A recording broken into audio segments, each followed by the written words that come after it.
Je m'appelle Romain, j'ai 37 ans, j'ai une fille qui a 10 ans et je travaille donc chez les sapeurs-pompiers au centre d'appel.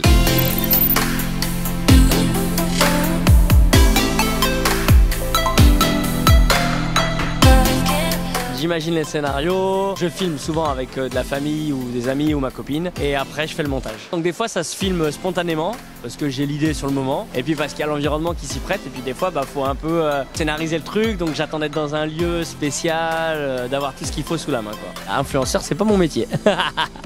Bon, j'ai quand même 37 ans, hein. Je peux te dire, je suis un vieux sur les réseaux quand même. En fait, j'aimais déjà beaucoup l'humour avant mon accident. J'avais déjà un humour assez noir. J'ai envie de dire, ce fauteuil, ça m'a donné un genre de légitimité, tu vois. Je suis vachement plus légitime à faire de l'humour noir sur le handicap, à me moquer d'un peu de tout.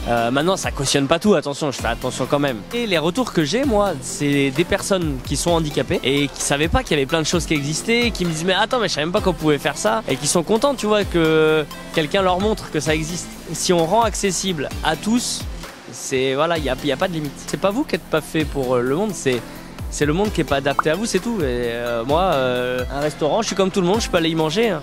Sauf s'il y a une marche à l'entrée, quoi. T'as des personnes qui, du jour au lendemain, se retrouvent comme moi, tu vois, handicapées dans un fauteuil ou avec un autre handicap, et qui du jour au lendemain disent bon bah ça fait du bien de pouvoir suivre des gens qui sont passés par là, qui savent ce que c'est et qui demandent des conseils parfois. Et puis t'as aussi toutes les personnes qui sont pas du tout concernées par le handicap, qui aiment bien les messages, qui aiment bien les valeurs que je prône, que j'essaie de porter, ou les combats des fois que j'ai qui sont pas forcément liés au handicap. Je cherche à toucher le plus grand public parce que pour sensibiliser au handicap, c'est pas les personnes âgées qu'on va aller chercher, c'est les plus jeunes. Et je pense que eux, dès le départ, tu vois, si ils naissent sans avoir un a priori sur la différence, que ce soit le handicap, que ce soit les races, les religions et autres, à partir du moment où ces enfants-là, on arrive à les toucher, bah on a tout gagné. Et je sais que j'ai des mamies, quoi. J'ai des mamies de 75, 80 ans qui me suivent sur Facebook et c'est trop drôle, tu vois, qui viennent m'écrire.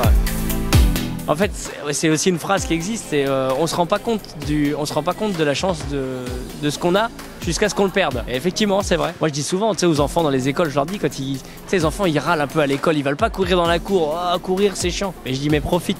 Moi, je peux plus courir. Je peux dire que courir dans la cour d'école, mais tu te rends pas compte. C'est génial. C'est génial. Vous êtes entre vous, entre copains. Vous êtes à l'école. Vous êtes à l'école. T'as la chance d'être à l'école. Tu vas à l'école. Il y a des enfants, ils ont pas le droit d'aller à l'école. Ils peuvent pas. Toi, tu vas à l'école. Et regarde, en plus, tu fais du sport à l'école. C'est encore mieux, tu vois. Et profites-en parce que tu sais pas demain ce que tu vas perdre. On a déjà l'essentiel. C'est juste qu'on s'en rend plus compte dans la société où on vit.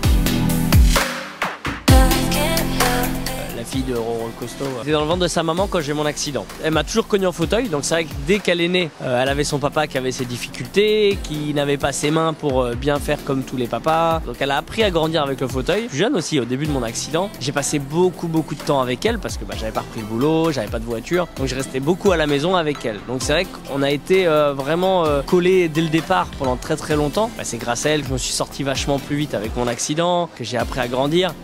On fait des vidéos ensemble, il y a eu des moments où elle avait plus envie d'en faire. J'ai dit ok, on fait plus de vidéos. Et voilà, j'ai pas envie que ce soit trop chiant pour elle, parce que pour elle, pour son bien, je pense que c'est bien qu'elle grandisse par elle-même aussi. Et je connais les réseaux, moi aussi, en tant que papa, et je connais les dérives, donc je ferai attention. Il n'y a pas ce côté enfant star, et c'est ça qui me fait plaisir, c'est que elle s'en fout, entre guillemets, tu vois. Un truc est sûr, c'est que avant je filmais pour filmer, tu vois. J'avais l'impression qu'il fallait filmer en permanence.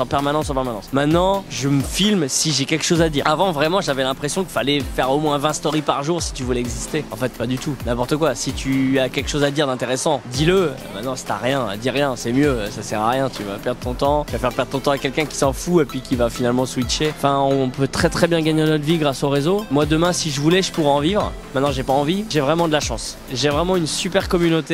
Sur n'importe quelle plateforme, il y a toujours des gens qui aimeront pas ce que tu fais. Une fois que tu l'as compris, c'est bon, tu peux vivre sereinement sur les réseaux. J'oublie pas que si je suis là, c'est grâce à mes abonnés. Si je le fais encore, c'est parce que j'aime ça. J'oublie pas que les réseaux, c'est éphémère. Du jour au lendemain, si les gens s'intéressent plus, si les plateformes ont plus envie de te mettre un petit peu en avant, t'existes plus. Et ça, faut le garder en tête, tu vois, parce que la descente peut être dure aussi, peut-être. Si un jour, ça me plaît plus, j'arrêterai. Laissez personne vous mettre de barrière et foncez, faites ce que vous aimez. Voilà.